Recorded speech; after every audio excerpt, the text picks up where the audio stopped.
오늘은 욥기 36장 17절부터 33절까지인데요.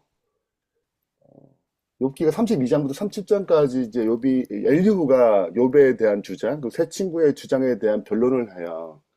그래서 오늘 첫 번째 날이기 때문에 욥기 같이 나누는 데 있어서 그래서 욥기 32장부터 37장 전체를 네 파트로 나누어서 엘리후가 무엇을 주장하는가, 그 주장의 내용들을 좀 얘기하면 좋을 것 같다 생각해서 오늘은 욥기 32장부터 37장까지를 빠르게 좀 설명드리고 제가 말하고자 하는 의도가 무엇인지를 좀 정리를 해보겠습니다.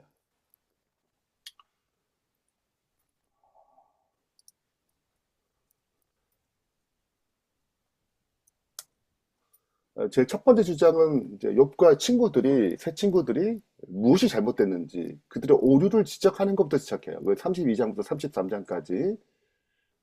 그래서 세 친구는 인과응보, 고난을 인과응보로 해석하는 것은 한계가 있다.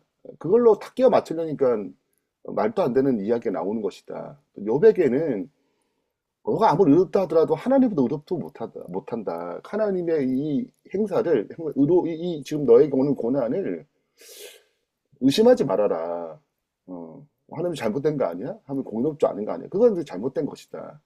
이것이 이제 엘리후가 주장하는 것입니다. 고난이 반드시 죄의 형벌이 아니고 즉각 보응하지 않고 더 깊은 목적이 있다. 두 번째는 욥에 대한 부분인데 하나님의 공의에 대한 의심과 교만한 태도를 보다 더 자세히 설명하는 방식입니다. 그래서 첫 번째는 욥이 하나님의 공의를 의심하는 것이 잘못된 것이고 하나님 항상 의로우시다. 그러면 의로우신 항상 하신 모든 일이 의로운 것이 아닌 것이 없다. 단지 인간이 하나님의 그 뜻을 완전히 이해할 수 없기 때문에 그런 것이지 하나님의 어떤 행하심을 의심하지 말아라. 그래서 우리가 하나님 뜻을 완전히 이해하지 못하면서 하나님을 판단하는 것 자체가 인간의 교만이다. 이것이 두 번째 엘리후의 주장이에요. 세 번째는 이제 고난에 대한 청문. 고난은 그래 인간 응보의 측면이 있지. 그러나 항상 고난은 형벌의 측면이 아니고 굉장히 중요한 측면인데 우리를 성장케 하는 어떤 훈련의 과정이다. 교육의 과정이다라고 설명해요. 그치, 이제 36장, 37장까지 이제 네 번째 주장까지 이어서 이제 이어가는데 공의로우신 하나님은 악인을 심판하십니다. 또 의인에게도 복을 주시죠. 그러나 연단의 과정도 있다는 거예요. 의인을 더 성숙시키기 위해서 연단의 과정을 있다는 거예요. 고난의 하느님이 사람을 더 나은 자리 인도하는 교육적 과정임을 또 강조하는 편이 바로 이제 세 번째 부분입니다. 욥에게는 이런 측면이 있다는 거죠. 너에게 오는 고난이 이건 연단의 과정, 더 성숙케 하는 과정. 우리가 의인이라 하더라도 그건 하나님의 받으신 도덕적 의인은 완전한 의인은 아무도 없어요. 그죠? 그렇기 때문에 여전히 불완전하기 때문에 하나님은 우리를 더 나은 자리로 인도하기 위해서 교육적인 고난이 있다는 거예요. 이것이 이제 엘리후의 주장입니다. 고난은 단순한 심판이 아니라 하나님께서 인간을 성숙케 하는 과정이다. 그 의를 연단하고 악인을 심판하는 모든 과정에는 어떤 구원의 섭리가 있다. 이런 측면이 있고 마지막으로 이제 37장까지의 전체적 흐름의 네 번째 주장은 그 하나님 위대하심을 바라보고 그분 신뢰하라. 이것이 마지막 교훈이에요. 주장입니다. 그래서 오늘 본문도 그런 거잖아요. 자연 현상을 통해 하나님의 위대하심을 설명하는 것입니다. 그건 이해할 수 없어요. 그러니까 겸손히 받아들여야 한다. 우리는 그 놀라운 섭리를 이해하지 못한다 하더라도 그 하나님의 의로우심을 믿고 그 사랑의 하나님 믿고 겸손히 받아들여야 한다. 그것이 오늘 본문도 연관되어 있습니다. 하나님의 지혜와 능력이 가장 잘 나타나는 방식이 뭐 그 당시에 성경 자체가 이제 있지 않으니까 천년계, 자연계를 통해서 드러났다는 거예요. 그래서 인간이 이를 초월하기 때문에 자신의 생각을 내려놓고 하나님 신뢰하는 것이 중요하다. 최종적으로 다 정리하자면 딱 이제 결론을 딱 맺자면 이해할 수 없더라도 의와 구원, 죄인을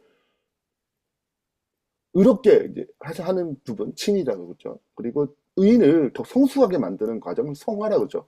그것이 이해할 수 없더라도 이걸 만들어 가신다는 거예요. 그 섭리 가운데 그런 사랑의 하나님 신뢰했으면 좋겠다. 이것이 엘리후의 네 가지 주장의 가장 중요한 핵심 결론이라고 생각됩니다. 이 욥기는 잘못된 세계관을 깨트리는 과정이에요. 특별히 대쟁투의 전체적인 설명도 하지만 또 한편으로는 인간의 측면에서 우리가 갖고 있는 세계관이 있어요. 세계관이라는 거는 세상을 바라보는 힘, 동시에 나를 궁극적으로 인지고 사고하는 방식이에요. 틀입니다. 그러니까 내가 이 세상을 바라볼 때 내가 뭘 잘못을 잘 몰라요. 난 내가 잘 바라봤다고 생각하는 것입니다. 잘 이해하고 있어. 옳은 거야. 생각하거든요. 욥도 자신의 생각이 옳다고 생각하고 새 친구도 옳다고 생각하는 거예요. 몰라요. 자기가 뭐가 잘못된지. 그러니까 하나는 어떤 상황을 노출시킵니다. 내 세계관에 한계가 있구나. 이걸 다 맞추기에는 내가 지금 갖고 있는 관점이 뭔가 문제가 생겼구나. 그래서 내가 가진 세계관을 잘 인식을 못하는데 하나님의 섭리로 특정한 환경에 노출시켜요. 새 친구도 욥 때문에 그러니까 자기 주장을 하잖아요. 인과응보라고. 자기의 세계관을 설명하는 거거든요. 그러니까 어떤 특정한 상황이 생겼기 때문에 자신의 한계, 자신의 뭔가 잘못된 어떤 한계를 드러내십니다. 그 다음에 하나님의 새로운 시각, 하나님의 관점으로 바라보도 이끄세요. 네. 그것이 이제 잘못된 관점을 고치고 새로운 관점으로 바라보는 것이 욥기의 결론이거든요. 마지막 부분에 있어서.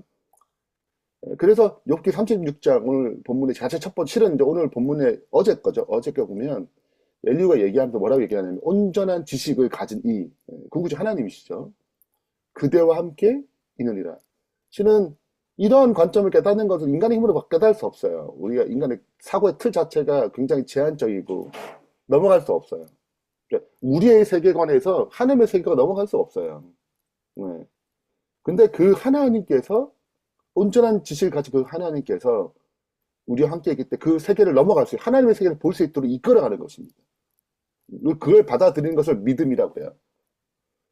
그래서 지금 이렇게 이제 욥기가 흐름이 이렇다. 맞아, 이 말씀을 읽고 이제 마무리하겠습니다. 우리는 우리의 생각과 관심을 하나님의 말씀에 비추어 검토하고 그분의 지혜로 우리의 길을 인도받아야 한다. 그러니까 우리가 끊임없이 올바른 지혜 가운데 이끌림 받아서 하나님이 원하시는 그런 올바른 세계관으로 점점 더 성숙해져 가고 더 분명해져 가는 저희들 됐으면 좋겠습니다. 저도 이제 오늘 묵상을 좀 하면서 생각하게 하게 되는 게 뭐 제가